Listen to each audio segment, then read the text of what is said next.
So I've had some pretty interesting first dates, but my most memorable one ended in me wearing my date's skirt and wondering if we'd survive the night.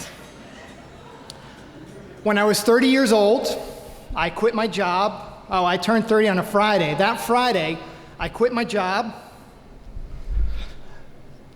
flew to Puerto Rico to sleep on a beach with some friends for 4 or 5 days. 2 weeks later, I was flying to Southern Africa. I had decided to chase a childhood dream, and I joined the Peace Corps.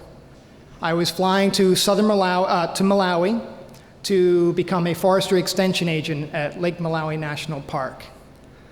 During my training, I met a girl, as the story goes. And this girl, she was smart, she was funny, and as I'd later learn, she was tough as nails. So we'd been dating and seeing each other for a little while. I shouldn't say dating, but as these things go, we'd pass each other during trainings.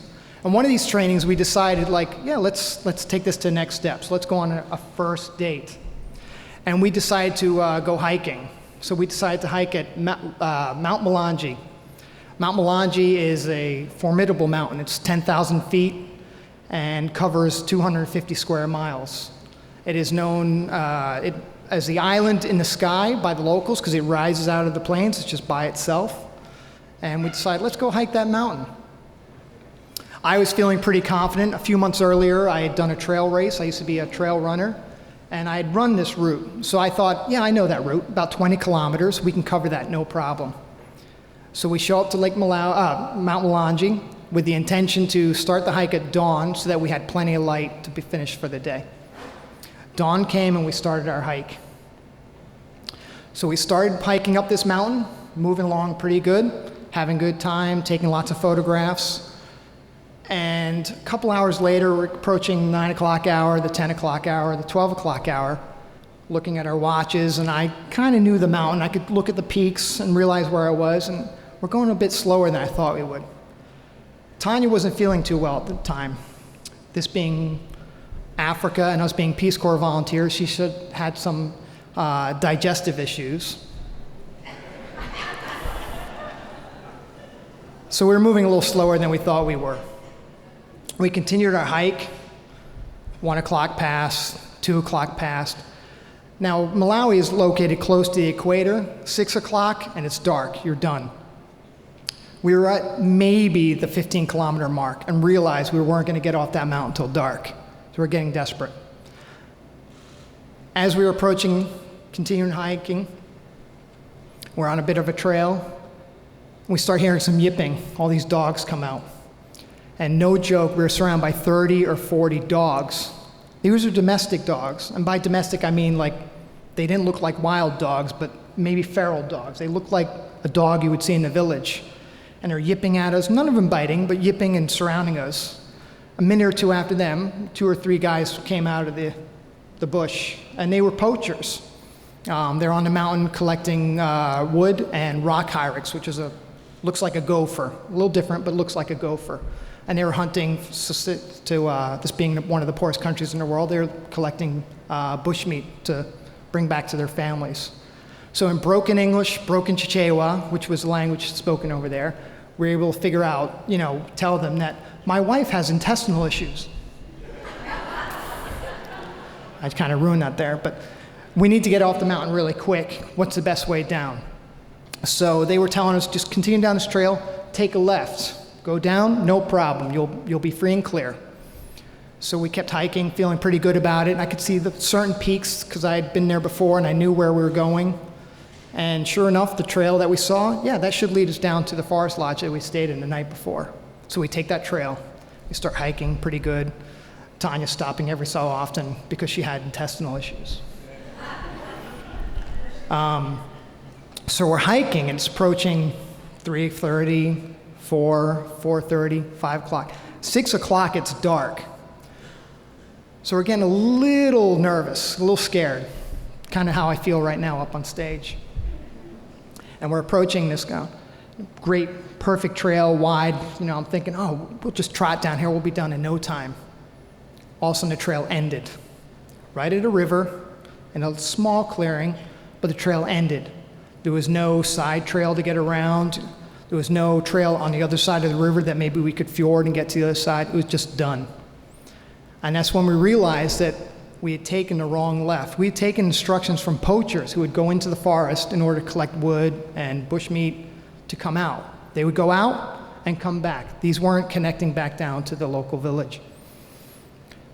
So we're feeling a little panicky. And remember, I told you that Tanya, this girl that I was dating at the time, was tough as nails. And although she had digestive issues, she said, we need to stop, we need to stay the night. Me being a bit stubborn, I said, I know where we are. I didn't know where the trail was, but I knew where we were. I said, we need to climb up this hill here. Once we get over this hill, we should be able to go, and there'll be a trail take us right out. Very smartly said, no, we're done for the night. As soon as she decided that we were done for the night, and we were there for the night, this kind of peace came over myself at least, and we knew, okay, well, we're here. I, being a former Eagle Scout, well, I guess once an Eagle Scout, always an Eagle Scout, I had a little backpack that I was teased about when I packed that, my little candles, my little lighter, some food, but all that came in handy. So we set up a camp. I would go out, collect some wood, and come back towards a little blinky light, and Tanya, the girl I was with, would start this fire and kept it going. She kept it going all night long. Now in Malawi, it's fairly warm, so I was dressed for warm weather, shorts and a t-shirt. I didn't have pants, I didn't have a long shirt, and I don't know if you've noticed, I'm pretty bald. So night started coming in, and although we had a fire, I'd be rotating around. As I was doing that, Tanya had her intestinal issues. But I started to get cold. This being Southern Africa and the people being fairly conservative, women couldn't wear pants because God forbid we see the shape of the legs. So she would wear yoga-type pants and a skirt. She saw me shivering, took off her skirt, handed me that skirt. Swallowing my pride, beautiful, nice little ragged brown skirt, there I was, crumbled up. We're near this fire that she, in all honesty, kept going throughout the night. I collected the wood. She kept it going. So we're moving through the night. I'm a little colder. She takes off her bandana, gives me her bandana. I put that on. Here I am in her skirt and a pretty pink bandana. And as we're sitting there throughout the night, trying to keep the fire going, sleeping a little bit on our own shoulders, we'd hear little noises. And that's when we remembered our villages. Tanya lived in a village in the center of the country. I lived in a village in the south of the country. And we told our friends as we were going, we're going to meet up with our boyfriend or girlfriend and go hiking Mount Balaji. They said, don't go to Mount Balaji. Why not? It's fine. We'll hike it. I've been there before. No problem. Oh, no, that mountain eats Azungu. Now, Azungu comes from the Bantu languages. And Azungu basically translates to white people. That mountain eats white people. And that's when we start remembering these stories. We hear things out of the bush.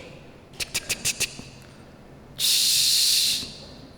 And we realize there are leopards out there, there are hyenas out there. Forget the snakes, I can step on their heads, but there are hyenas out there.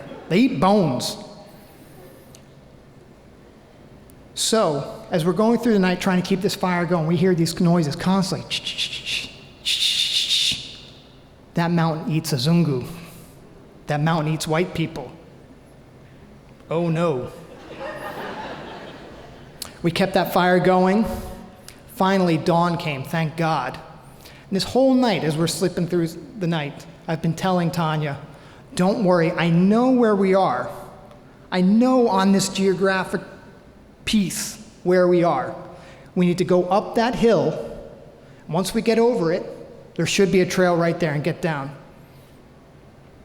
Tanya, still being very weak because of her intestinal issues, wasn't sure she could make it, but I had to play brave and say, it's definitely there, let's go. Hand over fist, we climbed up this grassy hill, tussock to tussock to tussock, got over the peak, there was no trail. Oh no, I was in trouble. It's like, no, let's keep going this way. 20 yards later, thank God, there was a trail. We turned onto that trail, descended the mountain. 4 hours later, 4 very long, nervous hours later, I had finished my last first date. I say my last first date because Tanya is now my wife. We'll be celebrating our 9th anniversary next year. I love you. Happy anniversary. Thank you very much.